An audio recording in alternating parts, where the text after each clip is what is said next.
Ahmedabad plane हादसे में मौत के मुंह से बचकर निकले रमेश विश्वास से बात करते प्रधानमंत्री नरेंद्र मोदी। थोड़ा टाइम के लिए तो मेरे को लगा था कि मैं भी मरने वाला हूँ, लेकिन जब मेरी आंख खुल के मैं देखा ना तो मुझे लगा मैं जिंदा हूँ। तो मैंने ट्राई किया, जब मेरी सीट से वो मेरी बेल्ट निकाला, मैंने वो ट्राई किया जहाँ से निकल।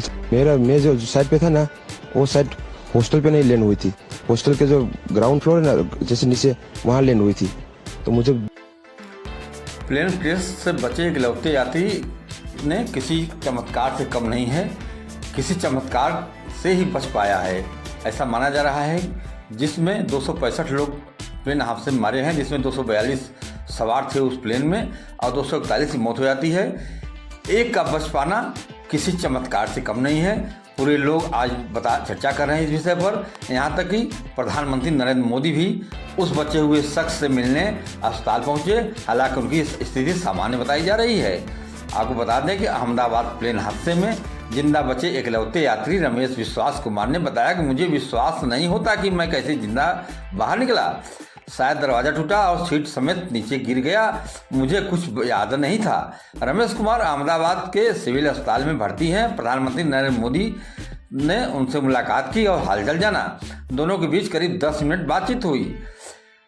चमत्कारी रूप से बचे और सौभाग्यशाली रमेश ने पूरी जानकारी देते हुए बताया कि प्रधानमंत्री ने उनका हालचाल जाना और पूछा कि हादसा कैसे हुआ। रमेश प्लेन की 111A सीट पर बैठे थे। हादसे के बाद वे घटनास्थल से खुद पैदल चलकर बाहर निकले, आप वीडियो में देख सकते हैं। उनसे कुछ बातचीत किया गया, सवाल और जवाब में उन्होंने बताया, उसको आप पूरी विस्तृत रूप से आपको बता रहा हूँ। नमस्कार, मैं हूँ Rakesh Tripathi, news diary update channel में आपका स्वागत है। आप जिंदा बचे रमेश कुमार विश्वास से बातचीत कर रहा हूँ और उनके बातचीत पर आधारित सवाल जवाब को आपके सामने प्रस्तुत कर रहा हूँ। आप सुने और देखें हादसा कैसे हुआ। पूछा गया तो उन्होंने जवाब दिया, सब कुछ मेरे सामने हुआ, मुझे पता नहीं कैसे यह हुआ, मुझे विश्वास नहीं होता कि मैं कैसे जिंदा बाहर निकला। थोड़े वक्त के लिए लगा था कि मैं भी मरने वाला हूँ, मेरी आँख खोली तो लगा कि मैं जिंदा हूँ। मैंने सोचा मैं यहाँ से निकल सकता हूँ और मैं निकल गया। सवाल, फ्लाइट के टेक ऑफ होते ही क्या हुआ? जवाब में रमेश कुमार विश्वास ने कहा कि टेक ऑफ होते ही 5-10 सेकंड के अंदर लगा कि स्टॉप हो गया है। बाद में ग्रीन और वाइट लाइट ऑन हो गई, फिर जैसे ही स्पीड बढ़ाई उसी समय गिर गया और धमाका हो गया। अगला सवाल पूछा गया, जब फ्लाइट हॉस्टल पर गिरी तभी आप बाहर निकले थे? तो उन्होंने कहा, मेरी सीट प्लेन के जिस हिस्से में थी वो बिल्डिंग के निचले हिस्से से टकराया होगा, ऊपर के हिस्से में आग लग गई थी, कई लोग वहीं फंस गए, शायद मैं सीट समेत नीचे गिर गया था। मैं जैसे तैसे निकल पाया, दरवाज़ा टूट गया था और सामने कुछ खाली जगह दिखी तो निकलने की कोशिश की। दूसरी साइड पर दीवार थी, वहाँ से शायद कोई नहीं निकल सका। आंखों के सामने ही 2 एयर होस्टेस, एक अंकल आंटी और सब कुछ जल रहा था। आप पैदल चलकर आए वहाँ से? जवाब में उन्होंने कहा, हाँ मैं पैदल चलकर वहाँ से आया हूँ। आपको बता दें विमान में 242 लोग सवार थे, 241 की मौत हो गई, जिसमें पूर्व मुख्यमंत्री विजय रूपाणी भी नहीं रहे, उनका भी निधन हो गया, जलकर उसमें खाक हो गए थे। आपको बता दें कि 787 ड्रीम लाइनर प्लेन अहमदाबाद से लंदन जा रही थी, गुरुवार को दोपहर में क्रैश हो गई। इसमें 169 भारतीय, 53 ब्रिटिश और 7 पुर्तगाली और 1 कनाडाई नागरिक समेत कुल 230 यात्री सवार थे। बाकी 12 क्रू मेंबर थे। एक यात्री जिंदा बचा, जो 241 लोगों की मौत हुई।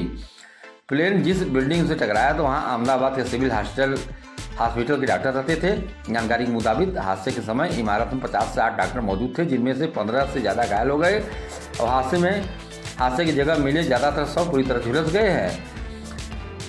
बता दें आपको कि रमेश कुमार विश्वास सबसे सौभाग्यशाली इंसान थे, जो कि 241 में से बच गए और पैदल उतर करके बचकर पैदल चले जा रहे हैं।